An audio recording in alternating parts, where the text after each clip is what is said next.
विषय चल रहा है ईश्वर स्तुति प्रार्थना उपासना। ईश्वर की स्तुति प्रार्थना और उपासना से ही मानव मात्र का कल्याण संभव है। सभी कुछ ऐश्वर्य परमपिता परमात्मा द्वारा ही प्रदत्त है और संपूर्ण सुख आनंद प्राप्ति के लिए ज्ञान भी परमपिता परमात्मा ने ही दिया है। उसी ज्ञान के आधार पर अनंत काल तक लंबे समय तक सुख आनंद को प्राप्त किया जा सकता है। शरीरों में आना और जाना लंबे समय तक बहुत लंबा काल है नहीं होता। इसी विषय को ध्यान में रखते हुए महर्षि दयानंद सरस्वती जी ने जो एक ग्रंथ दिया है आर्योद्देश्य रत्नमाला, और ऋषियों के मतानुकूल ईश्वर की वाणी वेदा के अनुकूल हम सभी को यह ज्ञान प्राप्त सहजता से हो जाता है। इसको समझना भी आवश्यक सभी प्राणियों के लिए हो जाता है। जिसमें आज का शब्द रखा गया है उपांग किसे कहते हैं। उपांग अर्थात जो ऋषि मुनि कृत मीमांसा, वैशेषिक, न्याय, योग, सांख्य और वेदांत 6 शास्त्र हैं, उनको उपांग कहा गया है। जो 6 शास्त्र हैं, इन 6 शास्त्रों को उपांग कहा गया है। जो समीप के अंग हैं, वेद के समीप हैं, इन्हीं को उपांग कहा गया है। जो ये उपांग 6 के 6 शास्त्र हैं, ये मानव मात्र के साधारण ज्ञान से नहीं, ऋषियों मुनियों के ज्ञान से साक्षात्कार करने के उपरांत मानव मात्र के कल्याण के लिए यह उपांग रूप में शास्त्र हमें मिले हैं। शास्त्र क्या है?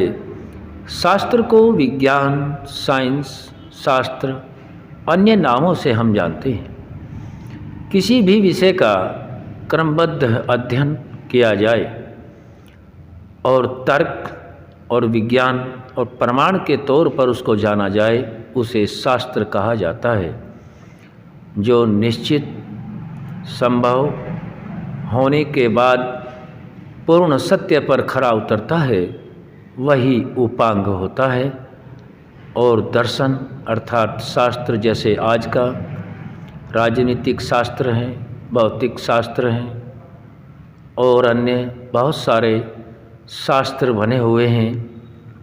चाहे वह भौतिकी क्षेत्र में प्राणियों के शरीर की रचना का शास्त्र है, वनस्पतियों की संरचना आदि का शास्त्र है, जिसमें क्रमबद्ध ज्ञान होता है। और आज हम जिन उपांगों की बात करते हैं, वे सभी तर्क, प्रमाण और सत्य विद्या के आधार पर ही परमपिता परमात्मा की व्यवस्था, परमात्मा की वाणी वेद, आत्मा परमात्मा का ठीक ठीक ज्ञान, क्या कर्म करने योग्य है, क्या करने योग्य नहीं है, सत्य और असत्य को किस प्रकार से जाना जा सकता है। जैसे आज का विज्ञान हमें किसी भी स्थिति को, जिस विषय का वह शास्त्र है, उस विषय का ज्ञान करा देता है, ठीक वैसे ही ये हमारे ऋषि मुनि कृत जो शास्त्र हैं, उपांग हैं, इन शास्त्रों के आधार पर हम अपन शरीर की संरचना के अंदर जो भी तत्व हैं, मन, बुद्धि, चित्त, अहंकार, विवेक आदि, वैराग्य क्या है, अभ्यास क्या है, अष्टांग योग से कैसे मुक्त हुआ जा सकता है, उसकी विधि क्या है, और अन्य बहुत सा विज्ञान इन 6 शास्त्रों में मानव मात्र के लिए पूर्णता की ओर, जो शास्त्र आत्मा के लिए जन्म जन्मांतरों तक इसको सुख देने की क्षमता रखता है। आज का भौतिक शास्त्र केवल तभी तक की क्षमता रखता है जब तक यह शरीर बना रहता है, लेकिन ऋषि मुनि द्वारा दिए गए जो ये 6 के 6 शास्त्र हैं, ये मन को इतना पवित्र करने के उपरांत आत्मा को मोक्ष तक का रास्ता दिखा देते हैं और यह बहुत लंबे समय तक आनंद में रहा जा सकता है। इस दुख रूपी संसार से आवागमन से बहुत लंबे काल तक 36,000 बार जो प्रलय का समय होता है, इतने समय के लिए जीवन से मुक्त होकर के आनंद में आत्मा विचरण करता है। यह बहुत बड़ी बात है जो शास्त्रों के आधार से ही तय की जा सकती है। आज हमने उपांगों के विषय में जाना है। ओम शम।